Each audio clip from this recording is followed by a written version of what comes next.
Nagbabalik po ang Good morning, kapatid!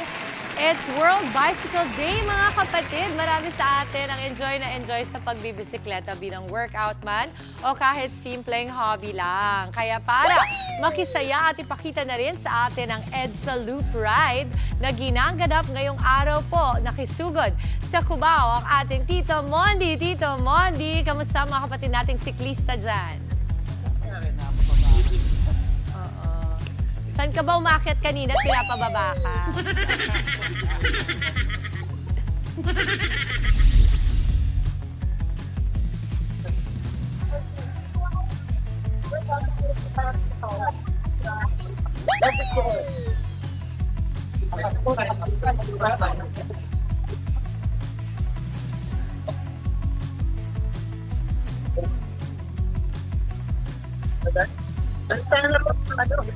Nakakapatid ako para tayo nagbablog ngayon. Team Commute, kaway-kaway, sabay. Hey! Dahil eto na nga, sisurvey natin ang kasama natin si Isko ay na the project. So, ayan, sabi ko, balita ko galing pa ka na Marikina daw. Yes.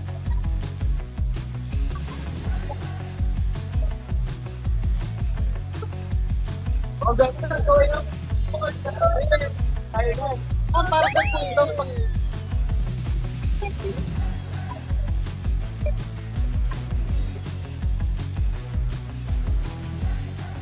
Pag-aanda, ginawa po ninyo nito. Pag-isip ng mabaga, pag-exercise ng Okay, babalikan natin si Tito Mondi mamaya. That's the EDSA Loop Ride. Yes, sa loop ride, oo. Yan yung isa sa mga ilang beses na ako ni yan, si Papa Drew Arellano. May extra bike kasi si Drew. Drew kasi is one of the pioneers yan. Sila Paolo Pereira, sila Kim. Mga very active eh. Oo, tapos sabi niya nga, Paps, may extra bike ako. Sabi niya, kasi nakita kami sa Sortillas.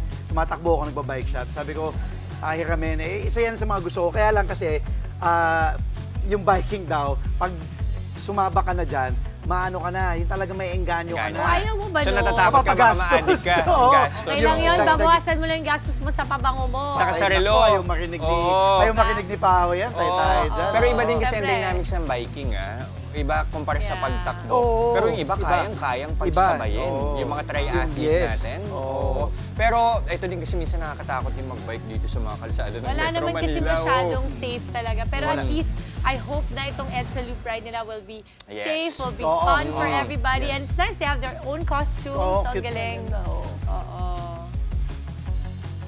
Galaw-galaw mga kapatid, bike mode on! Ang mga kapatid nating enthusiast ngayong World Bike Day. Nakatutok pa rin sa EDSA Loop Ride ang ating traffic Tito Mondi.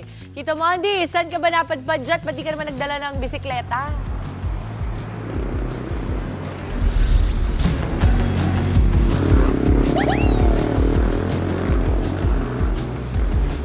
Yes, Team Commute! Nako, kaway-kaway. Sabay, eto na nga. Quick traffic update muna tayo. Dito, kita nyo naman. Oh, ang luwag. May tumingin pa mga motorcycle rider. Ayan, kaway po tayo. Maluwag. Kahit madami pong sasakyan. And of course, makikita nyo itong MRT. Ay madadaan natin ito banda sa crossing na konting pihit lang ay malapit na sa Boni Station. Ayan, kita nyo? Very good. Ang mga nag-helmet. Ay, may nagpa-pogging point pa si Kuya. Nag-isang kamay lang. Kita nyo ba yun? Ayan, kita nyo. Pag dito sa palikod natin na shot na to, diba? Kita natin na mabilis ang usad kahit napakadaming sasakyan, mga kapatid.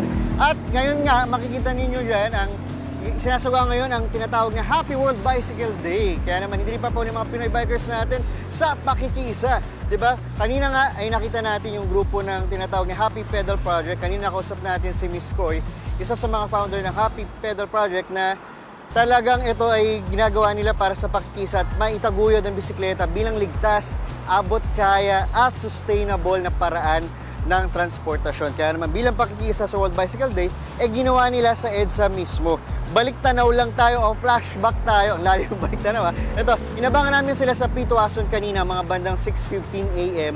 Tapos sabay-sabay silang umalis ng 6:30 AM. At kanina nga dito sa kinakatayuan ko, sa Shell VRP, isa sa mga stopover nila, talagang may mga sumusunod. Kaya panawagan nila kanina, yung mga bikers po na hindi pa nakasama sa first stop nila, pwede pa kayong sumunod dahil after nitong sa Shell VRP ay meron silang stop pa sa Loyola Guadalupe, doon sa waiting shed, sa Shell Buendia, Petron PT Asiete sa Chino Roses, sa 7-Eleven San Lorenzo Place, pati na rin, ay kumaway si Sir.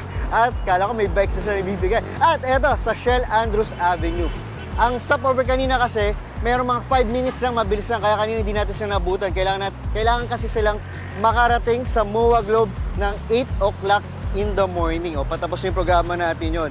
Pero again, sa mga kapatid po natin na, eto na ako, na gustong humabol, yung nabanggit ko mga stopover, humabol po tayo, pero malamang may mga dadaang bicycle dyan. So ayan, abang-abang lang po tayo. Again, hanggang 8 o'clock po yung event nila, yung pakikisa nila sa MOA Globe po. Okay, dahil dyan, eto na. Try natin mag-commute-stahan. Pumara. Ay, sir, Ay, sir, ayun, very good. Pinapara. Sir, good morning. Paparahin lang kita. Sir, good morning, sir. Sir, anong name po natin? Mark. Sir Mark, salamat na na-stop kita. Sir, alam nyo ba ang pinagdidiwang ngayon ng World Bicycle Day?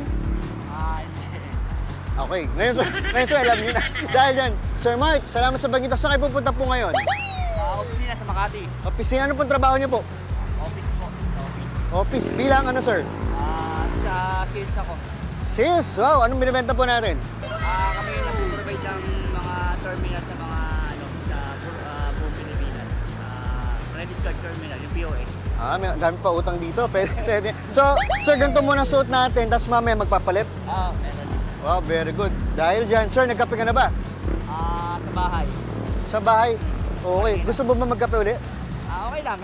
Okay, eto na. Sir, bago yan, kung galing ka sa bahay sa Marikina, tapos ang trabaho mo, sir, sa Makati, tama po, ilang oras mo siya binabike? 1 oras. 1 oras. Bakit mo naisipang mag-bike kaysa mag-commute ng sumakay sa bus, sa MRT, sa jeep? Mas convenient kasi pag mas mabilis kaysa sa mga dati kasi rin ako, commuter din ako ng bus. Medyo yung time ng traffic. Yung na-pandemic, kailangan ng pumasok sa opisina. Wala akong mode of transportation. Bumili na lang kami ng bisikleta para at least makapasok kami. Okay. So, eto, bike mo na to. Ilang taon mo na tong bike, sir? Since pandemic, 2020, until now, 5 years. 5 years? Matagal din, sir. Sir, pag nag-aalo ka rin ba, minsan, di ba, meron tinatawag na para magpupunta ka sa mga client call, di ba? Sir, ginagamit mo rin ba bike mo? Hindi. Ay, hindi na kasi kailangan nakaano na tayo. Presentable. Dahil dyan, sir, eto na yung pangako kong kape, Eto, sir, buno tayo. Buno. Eto, sir, sa aking jacket. Ayan, pwede nyo pong Okay. pakita para manawagan sa marketing. Ayan, maraming salamat, Sir Mark. Ingat po sa biyahe and happy selling, ha. Sana makakota ka. Yan po muna ang ating morning biyahe. Muli, aking yung Tito Mondi. Hindi tayo naman na signal. Ang iyong kasabay sa paglalakbay. Ingat! Kuya, bye-bye! Ay, ito. Maraming salamat sa ating traffic Tito Mondi. Mga kapatid, Dimples Romana po, kumpletuhin ang inyong umaga ng mga kwentong puno ng inspirasyon. Salubungin po ang bawat araw ng may ngiti at pag-asa. Kaya't mag-subscribe na po at mag-follow na sa aming social media pages ng News 5.